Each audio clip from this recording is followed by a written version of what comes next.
good morning, everyone. So first and foremost, I would like to welcome Dr. Richard Lipscombe, the Managing Director and co-founder of Proteomics International Laboratories, with the ticker code PIQ. And so under his leadership, Proteomics International has actually become a leader in the proteomics research and development of innovative diagnostic tools, such as PromarkerD. His blend of scientific knowledge and business acumen has been instrumental in positioning the company at the forefront of this field. So welcome, Richard. How are you? Very well, Gia. Nice to meet you. So let's start off this interview here, Richard. Can you tell us a little bit about Proteomics International Laboratories and how the Promarker platform actually works for our audience? Yes, Proteomics International is a specialist company operating in the medical technology field. Our point of difference is that we can create new diagnostic tests. We specialize in predictive diagnostics. And from these tests, that allows us to do precision medicine. And I'll explain a bit more about that as we go. Our company listed in 2015. We've always been focused on the technology. We have a very strong team now that covers both the research, the development, the commercialization, and we've added that corporate dynamic in the last couple of years. So we have a very strong team across those areas. And to explain how we do things, the Promarker platform that we use, that lets us look for what are known as protein biomarkers. So from a drop of blood, you can find a fingerprint in that sample, a molecular fingerprint that will tell us who is healthy and who is sick. And from looking at that difference with our platform, we can work out who might develop a disease in the future or who has the very early signs of a disease today. And it's important to understand this because everybody works or has heard about genes and genetics and genomics, and we're very familiar with DNA and what that can do. And again, an important point of difference is that we look at proteins. And so these are the molecules in the body that actually do stuff. They're what we call the executive and the operational molecules of life.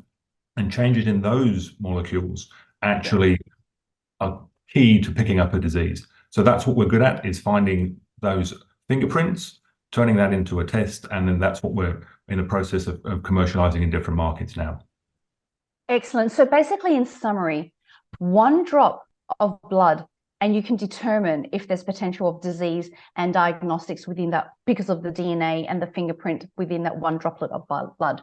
Yeah, from that droplet of blood, we look at the protein fingerprint that's in that, and we have a very sophisticated platform. So it's called Promarker. It actually uses instruments called mass spectrometers, and these let us find this molecular fingerprint, and from there we can work out who will get sick. And we have very sophisticated instruments, as I said, and the laboratories are highly accredited. We have some of the highest levels of accreditation in the world for what we do, and that matters because that says that the data that we collect is real, is reproducible, and it's developed a world best practice. We were the first group anywhere in the world to get what is called ISO 17025 accreditation for proteomics. So again, this is really important for then commercializing our products because it says that the data we have is reliable, and so that helps us with the regulatory processes. Excellent. Now, look, the next part is I want to segue. Actually, let's have a quick look at your corporate overview here. It's a really beautiful chart. Your market capitalization is $114 million. Could you share any more pertinent information about your financial position, which all of our investors are very eager to learn about?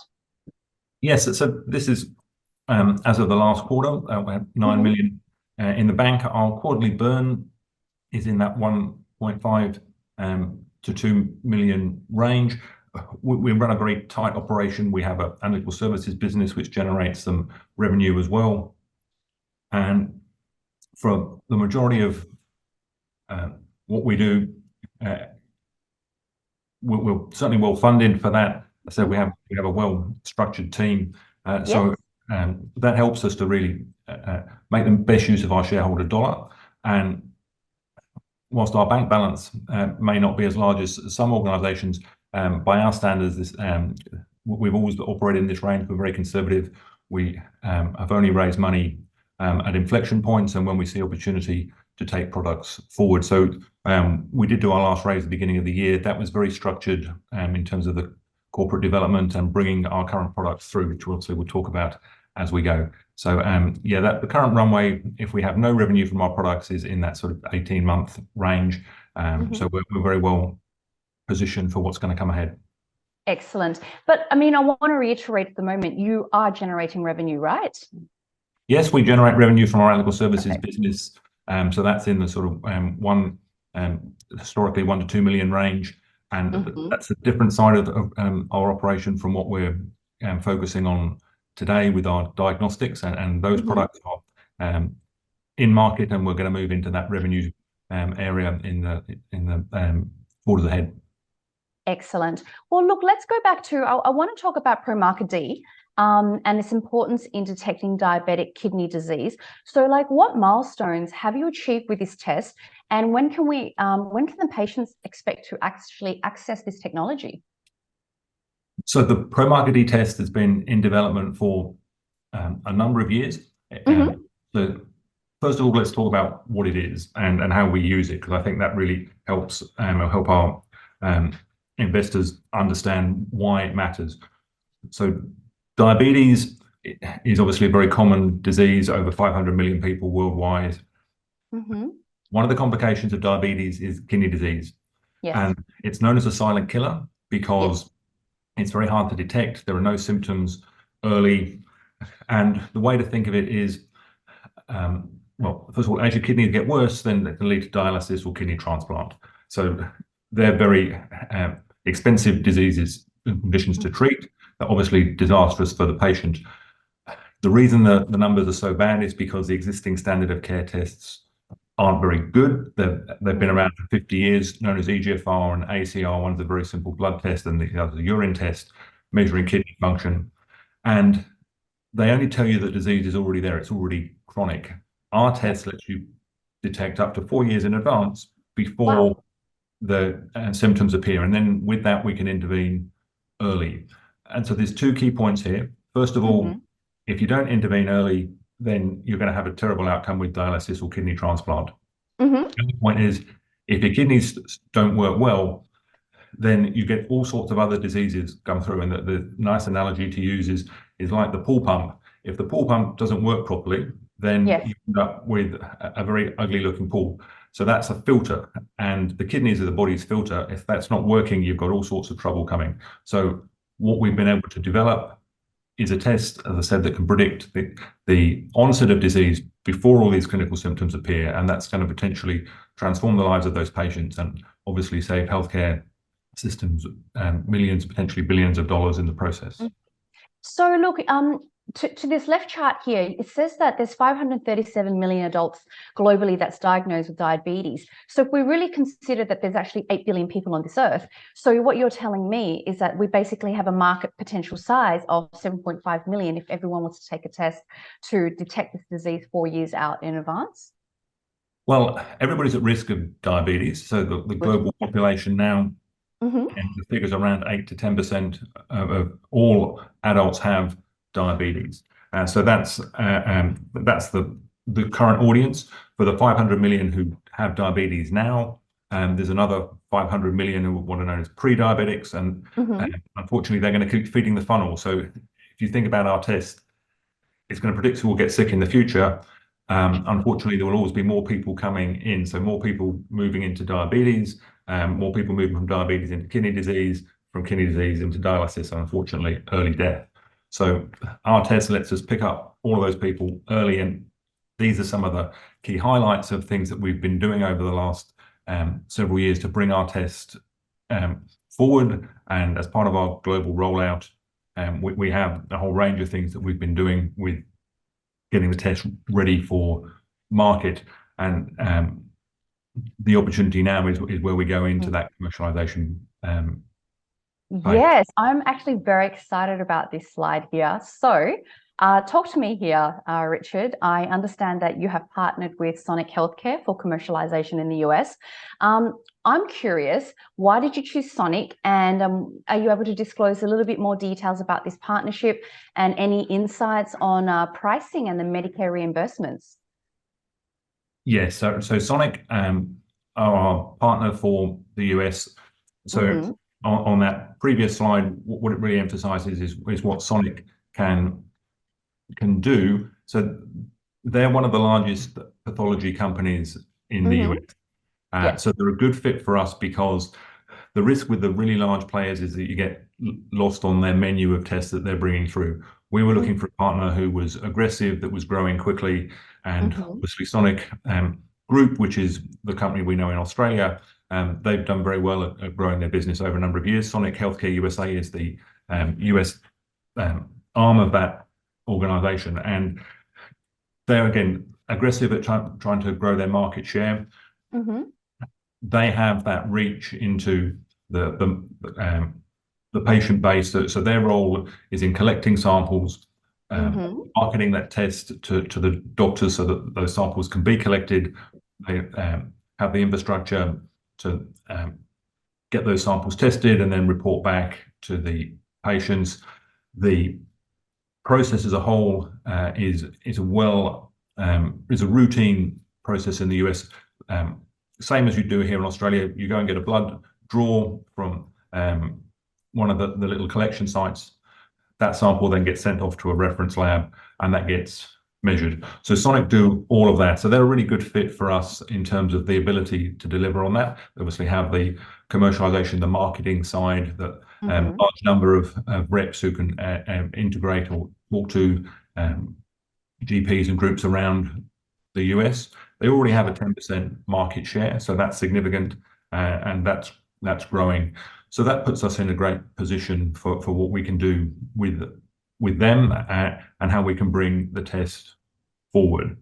Well, I can already see here on the right-hand side of this slide, 32 million as a potential captured audience already. Is that right?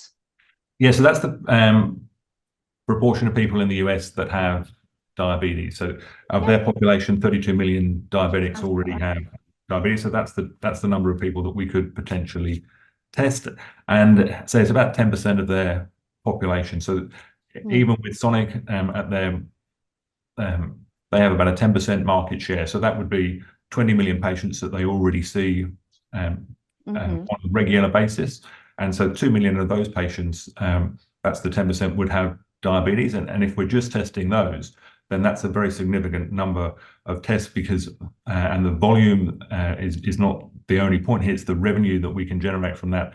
The exciting development for us was the reimbursement at the beginning of this year, and was a really key milestone, and it sets the future for PromarkerD in the US and in other markets. So we achieved what's known as a proprietary laboratory analysis code, or PLA code, and on the back of that, the Centers for Medicare and Medicaid, after review, set a price of $390.75 for the test. So that means that for every patient that gets tested, that's the amount that the insurers or the medical systems would pay. We would get a royalty on every test that's sold, and we're not able to disclose that figure, but we've given indication that standard industry figures are in that 5 to 15% range.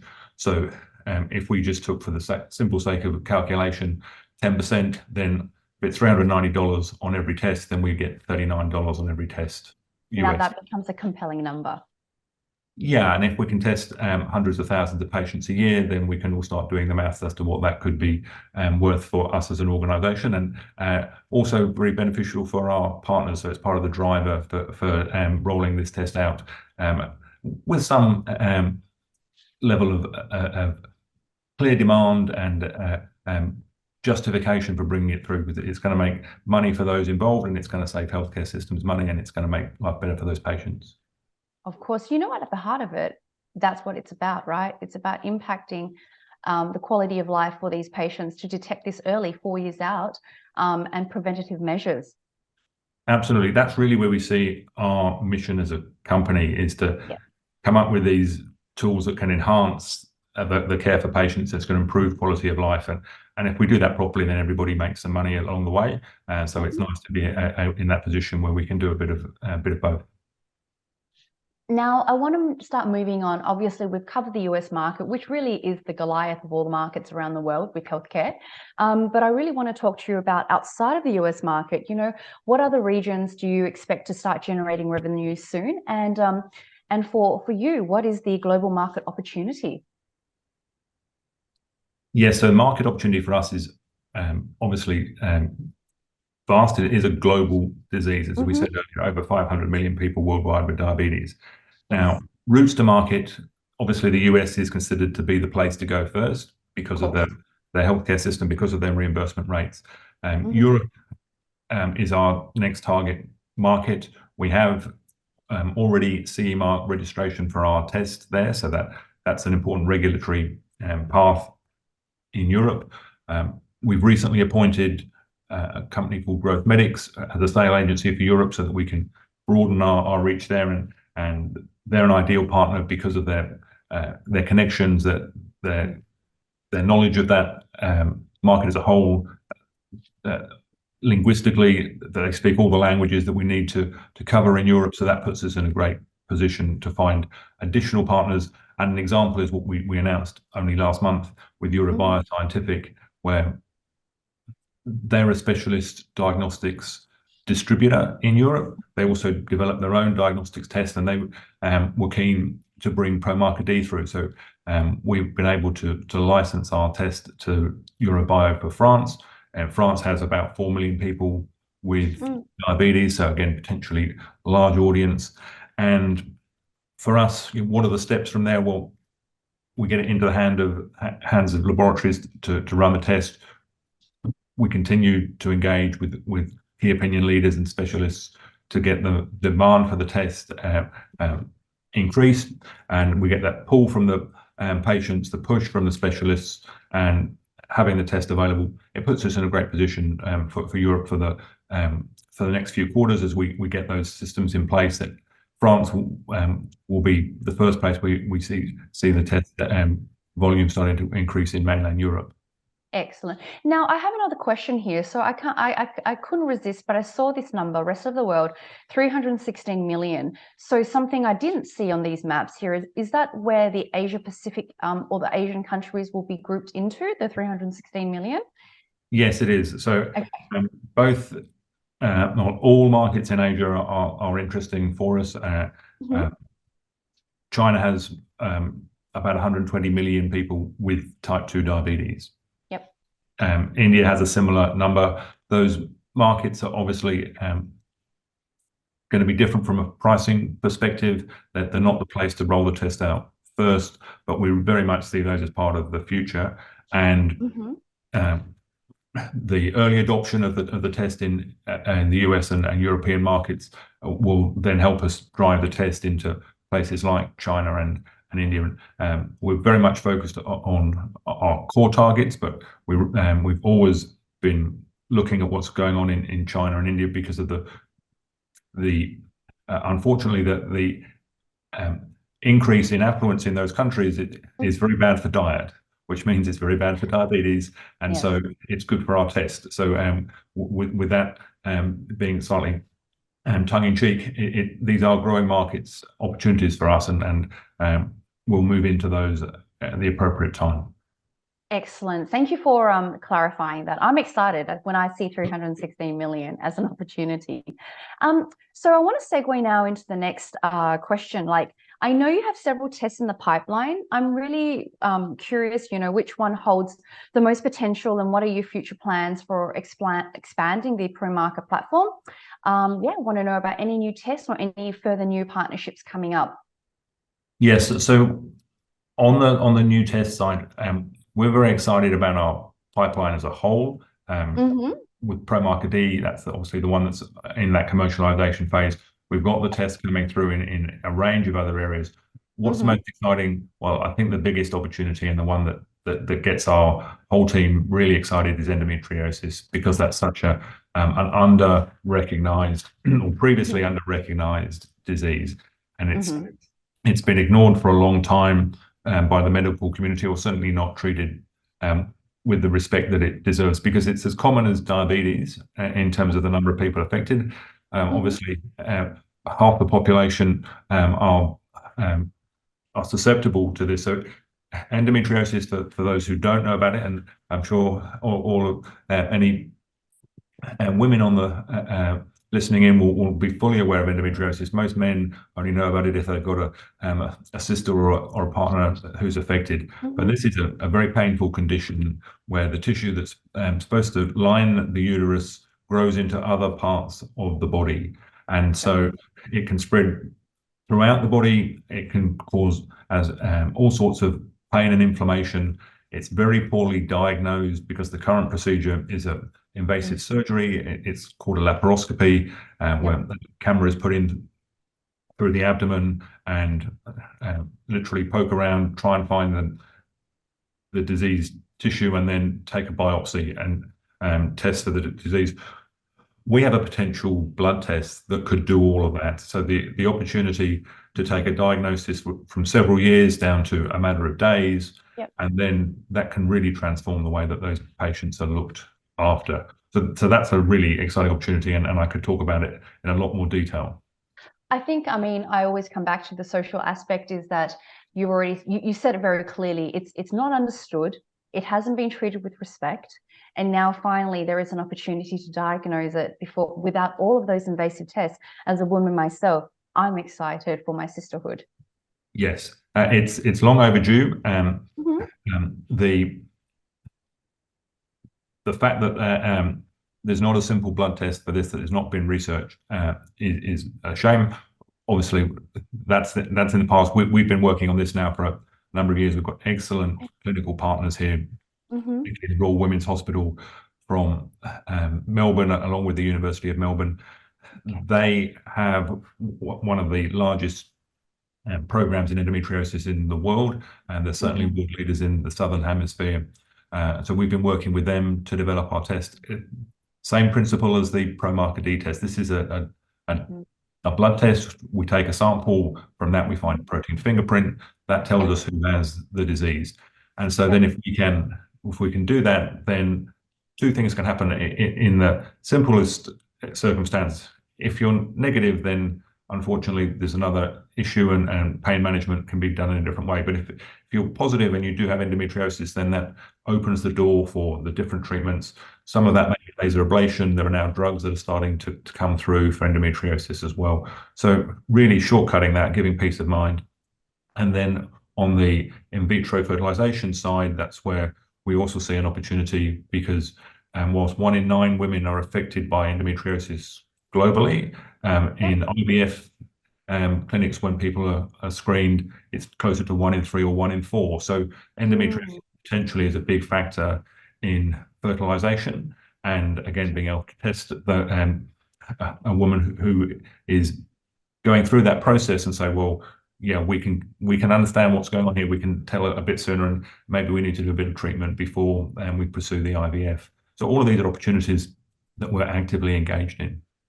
And again it comes back to is there's scale in what you're offering. So not 1 in 9 women in Australia, it will be 1 in 9 women around the world. Yes. And with 300 million, well, not 300 million Americans, but let's say 150 million Americans, that's a significant opportunity on a commercial level, and the women you can impact on their lives. Yes, and the other point that's really important to understand here is that this is a condition that affects young women as well, and even girls in their teenage years. As they move into puberty, then endometriosis can start, and in the past it's never been recognized. Unfortunately, it's been put in the too hard basket, or that people are just making it up. And so again, nobody wants to do a surgery on a 15, 16-year-old girl to say you've got a endometriosis, but a simple blood test to say, well, actually, maybe you do have it starting, and we need to treat this in a different way. And so, yeah, the commercial opportunity is considerable there, and that's really what we're excited about and where we can go. Well, thank you for sharing that in your pipeline. We understand there's more in your pipeline, but we really just we shone the spotlight on endometriosis because you said it was what's exciting. Now, I want to go through to our last 2 questions. I've done a bit of research on you, Richard, as I always do, and we love talking about the experience and the background of all the management team. Could you share a little bit more about your background? Because what stood out for me, again, particularly, was your academic pedigree. I noticed that you were at the University of Oxford, and also you received your PhD from the University of London. Could you share with our investors a bit more about that and how it will obviously add value to your role and how it impacts the day-to-day operations at Proteomics? Yes, I've enjoyed a very good education system and very good mentors through the commercial side of what we do in terms of the ability to bring the company forward. My background, as you say, I was at Oxford. I studied chemistry. I then moved to London and Great Ormond Street Children's Hospital, where I did my PhD in immunology. So that was a very good science background. Always very interested in the application of science and how we could translate that. And then I moved to Australia, here in Perth in the mid-90s, had the opportunity to run a core facility at the University of Western Australia, which was very specialist protein analysis facility. All of this led to a conversation with what ended up being the co-founder of the company with myself, a gentleman called Bill Parker, who had been involved in setting up a company before, taking it through, eventually exited to Hoffmann La Roche. And so he provided that sort of experience of, well, how could we turn some of these ideas from concept into product? And that the company was formed in 2001 on the back of the excitement around the Human Genome Project and what was called the moonshot for biology. The genome was the start. Proteomics is really where we saw things going, and so that was the beginning of the company from a technical perspective.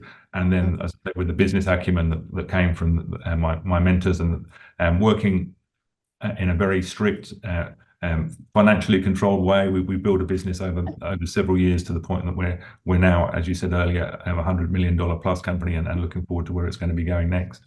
Okay, Richard, I have one more important question. So as you know, we have a lot of shareholders of Proteomics with shares in value who are our members. Look, given that the share price is back to where it was at the beginning of the year when it peaked past $1.40, for us it's quite normal because, you know, that's what's happening in the market. But we want to know, like, what would you say to investors who are either looking to buy into PIQ or looking to further enrich on their current shareholdings? Like, what is your news flow for the next 12 months so that we can tell our members and our investors?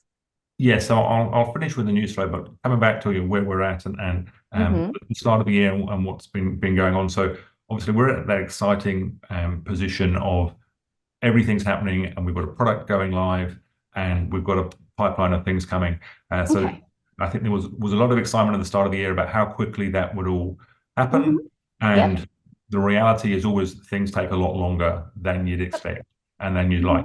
So yes, we've made on record statements that we were anticipating our test would go live with Sonic Healthcare in the US in the first half of the year, and that's not been possible. There are an awful lot of moving parts, and we're developing a test which currently, we're bringing a test to market which currently tests nobody, and we potentially have an audience of testing millions of people. So putting in place the infrastructure to ensure that when we switch on, everybody can be tested at once. We're not looking to be able to test tens or hundreds of people. We want a test that can do thousands of patients on a daily, weekly basis. So ensuring that full infrastructure is in place, that everything will work at this level, and when we're starting at this level, that's key. So that's why it takes a bit longer than we'd like.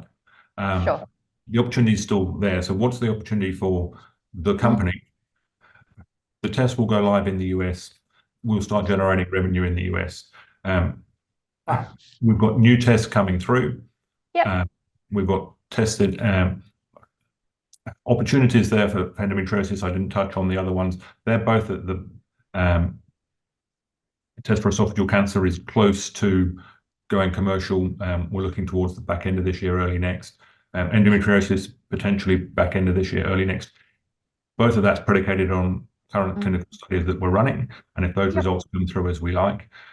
So we have a platform that lets us generate new intellectual property, which we can either license and then get a royalty, or potentially sell and get more substantial payments as we go. So we have a full spectrum of opportunities from what we do in these areas. And we also appeal to companies and larger organizations across the board. Pathology companies can obviously run our test. Drug companies like tests like ours because it helps them to understand whether their drug is working and they could actually give their drug to patients earlier. So that's another area. It starts to broaden those that are interested. We see the developments as companies moving into the fields of new drugs in the diabetes space that we know about, and with things like Ozempic being shown to be a good drug for diabetic kidney disease. There are big companies now that are developing drugs for endometriosis. So there's a spectrum there of opportunities for us. We appeal to all of those entities that we've got a lot of touch points. So as we make announcements around our pipeline, our new partners in different markets, all of those are potential catalysts.